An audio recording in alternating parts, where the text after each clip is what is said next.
Hey there, vinyl community. Well, this is kind of spontaneous. Um, I was rearranging some uh, some records and going through everything, and it was dawning on me. It's a topic that I've wanted to get into before, and probably something people have talked about a million times. So it's probably just, but um, it's just like we all kind of know each other from videos and from live streams and these are really small fragments of time, um, and then we know each other from the kind of music that we see people gravitate towards, whether it's gravitating towards classical or rock or whatever, punk or avant-garde or whatever it might be. We kind of, and we make a lot of I guess assumptions about what people like and what they don't like based on based on the music that they like, and which is just a natural thing to do. And I was just I was kind of like going through my record collection and like the kind of music that, so if somebody saw me posting, I've done a fair number of videos on like the MC5, and it's also an excuse to show a bunch of records too. So why not? Or the Stooges, or to one of my uh, I got this is an original press of Funhouse that I got way back. I've had it for ages. It's just a beautiful copy too. I always like it.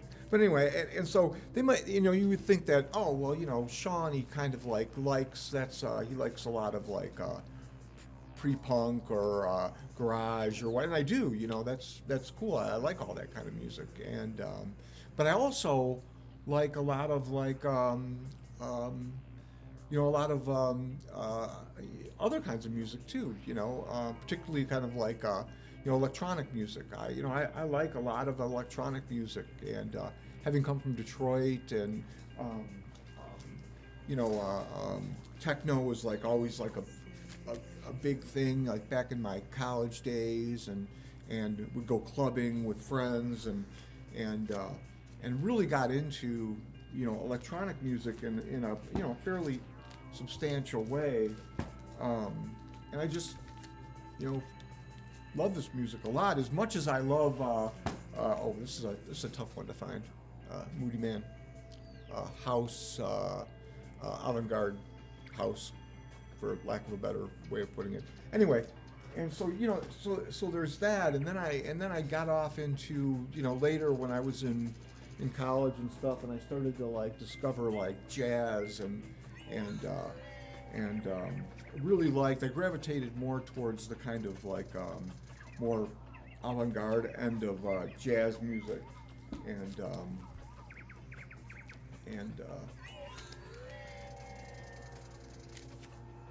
anyway, and so that was kind of another, and the whole time that I was doing that, I still loved listening to Kill City, or whatever, Patti Smith. I love Patti Smith, and so I guess I'm always looking for the kind of common thread that runs through somebody's likes or dislikes, and in a way, in an odd kind of way, there is no common thread between some of these. Although in my head, I know how I got from Kiss and the New York Dolls to uh, avant-garde classical music, and it makes perfect sense to me. Although for other people, they would not necessarily know how I got from look at this, perfect. This record is in great condition except for this one little mark right here, heartbreaker. Anyway, and so in my head, it kind of makes sense, that how I got from all these different things, how I started off as a kind of preteen, 10, 11, 9, 10, 11, 12 years old, and listening to Kiss was like that. They were a big part of it, and then from that, like Alice Cooper and then like the New York Dolls were like kind of pivotal for me in that way, because they kind of like took me off in a little bit of a different course. And through the Dolls, I discovered punk, really, or pre-punk, like the Heartbreakers, and then the CBGB scene and the New York punk scene, which was just excited me.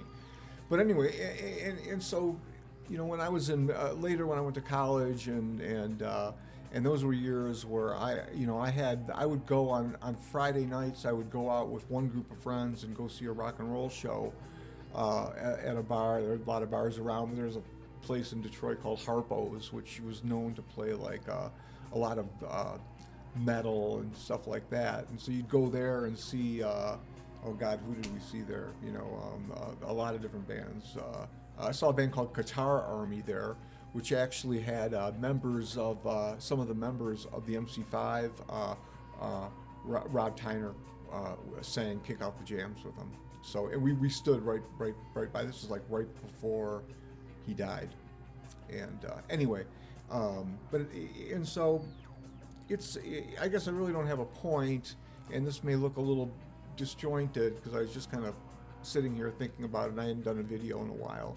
But it really kind of got me thinking, and I'm sure that I'm not alone here. I'm sure that everyone kind of has these same kind of like seeming, that we don't all fit into a category, that we like things from all over. That somebody who you think might really be into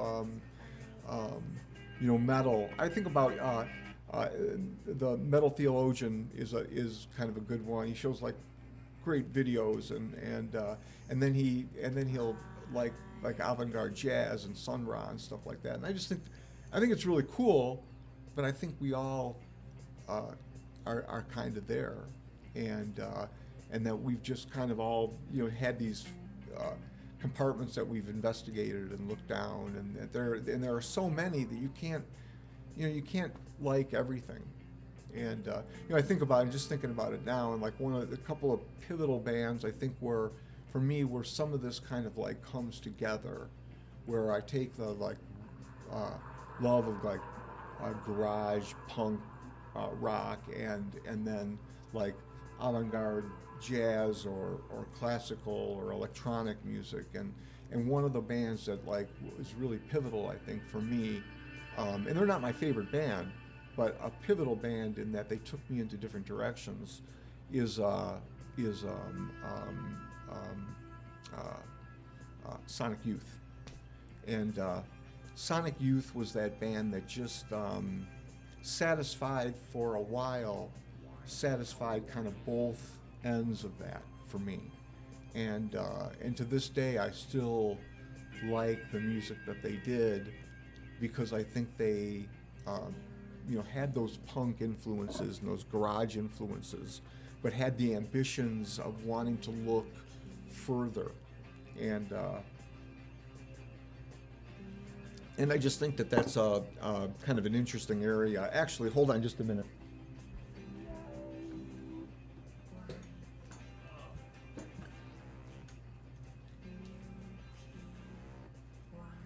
There's a couple of cool, found this the other day, speaking of kind of like avant-garde, there's like the whole New York no wave scene, which influenced Sonic Youth quite a bit. And I just found this looking through the bin, and I found this like sitting in the bin, the $5 bin, and just was like, wow, because you don't see these around very often. And anyway, and this part of kind of like what got me thinking about the whole like idea of like, all these different records that people might be surprised. Like I love just really this is kind of garage rock with kind of a horror theme to it, and I just love these records. And yet some people might think there's a contradiction. They might think there's a contradiction between that and liking Test Department. This is a great little box set for the second Test Department album. Came with a bunch of like news clippings and stuff. This is really kind of industrial. They were like one of the early industrial bands. And anyway, like I said, this is really kind of an excuse as much as anything else to show off some records that I was kind of like going through. And great single. We listened to that earlier. Just to show a bunch of records as I was kind of pulling them off the walls. But I just want us to all have like a greater appreciation for how diverse our musical tastes can be.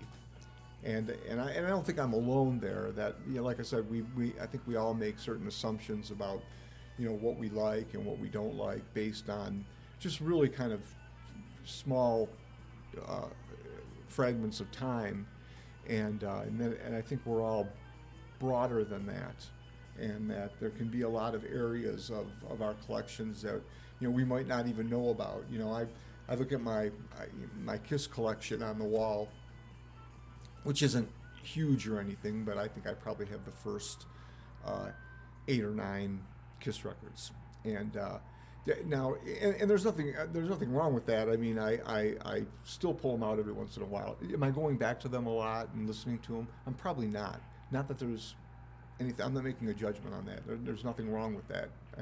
But those records are part of my DNA, of where I came from and who I, you know, was as a kid and who I am now as an adult. And I could never give those records up because, like I said, they're part of my DNA, even if I'm not going to reach back and listen to them all that often. And but I know they're there, and when I feel the need to hear one of them, it's there, and it's not. And I think it's more than just nostalgia is certainly part of that. But I think that it's more than just nostalgic. That some of these things become part of us, and everything that I see in the world kind of comes from, is affected by that influence that music had on me. I don't know if that makes any sense or not. It's kind of a bit of a rant. Sorry about that, but it is something that I thought was kind of an interesting topic about. That we tend to, you know, that, oh, these people over here, they like the jazz music, you know, and that these people over here, they like the avant-garde music, and these people over here, they're the punk rockers, and they like the punk. And I think all of them kind of intertwine together, and I think that's healthy and good, and probably it doesn't even need to be said. But I find it interesting because I think we all tend to maybe do that, even if it's not done in a malicious way or anything. I just mean I think we all need to look at each other in a much more broad way, and that can be a healthy thing. Anyway, sorry for the bit of a rant, and I did want to show, as I was pulling albums off the shelf, I wanted to show off a few records. Here, I'll show a couple more before we go. Jazz, kind of going through my jazz records. Like I said, when it comes to jazz, I tend to like like spiritual, for lack of a better way of saying it, jazz, and then with a little bit of more avant-garde or even free jazz. I like a lot of free jazz. I remember being told that, you know, for a long time I stayed away from free jazz because I was told it was this thing to just, you know, oh, that's just, it's nothing, it's noise. And I actually, in the long run, enjoyed that more than I did the, like, you know, I kind of like was going through that phase when I was listening to kind of Blue Note and those things. There's nothing wrong with those. Those are talented musicians. But that music didn't speak to me in the same way that, like, this, you know, Roscoe Mitchell, you know, that this album did. This album just spoke to me in a way that music could never could never reach me. And then and then like a little more like electronic, Muslim gauze, uh, electronic with a Middle Eastern flavor to it. If you listen to Stunt Rock Confusion's Friday night live stream, Stunty will play Muslim gauze on occasion, and he actually turned me on to this record right here, great record, The Old Sisters. And so yeah, I just I have these really diverse tastes in music, and I almost can't, if you tried to pin me down and say what kind of music do you like best? Where's your real home base? Yeah, it would be hard. I mean, right now my head is going towards more kind of I'm seeing the world in a much broader way, and as I become an adult, and I'm trying to find, or I want to investigate music that goes beyond kind of the confines of Western.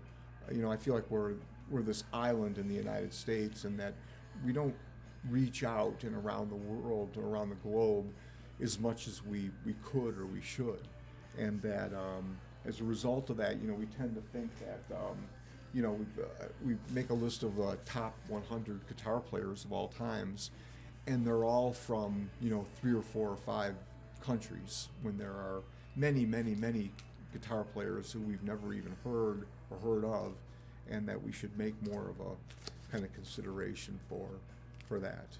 And so I personally have just been trying to kind of reach out beyond that and discovering some amazing music that excites me as much as the first Stooges album, and some records that I bought like in the more recent time. Egyptian, Hungarian, I think. And then there's kind of like that place where it all kind of comes together occasionally, and like my love of kind of like electronic music. This is kind of what we call this like fourth wave or fourth world, where kind of electronic music and kind of traditional music meet, and yes, pretty cool record. And then really a kind of a record. This was another one of those records that showed me. I got into this from kind of investigating kind of new wave and punk and stuff like that. Kind of ran into Craig Meehan's name, and then as a result found this album. And this is really an interesting mix of kind of his take on a mixture of electronic sounds and kind of modern electronic sounds mixed with what his interpretation of what traditional indigenous music would sound like.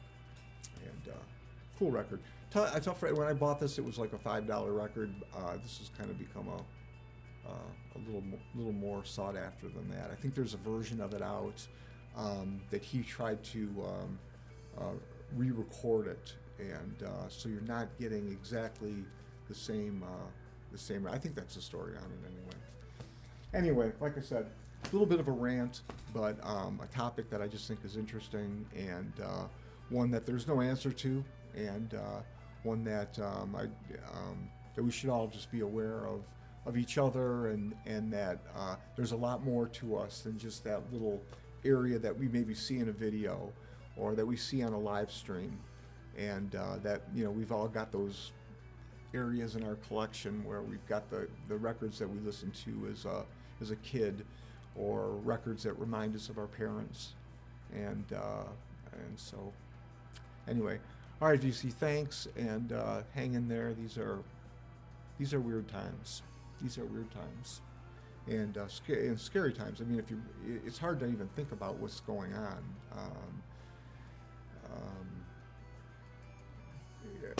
What's happening is something that I never thought I would ever see in the United States, and we're seeing it in real time happening. Hang in there, and and this too shall pass. And but we have to be brave. Now's the time to be brave, and to be ready. Be ready to get in the streets if we need to, and it may come to that. All right, BC. Thanks.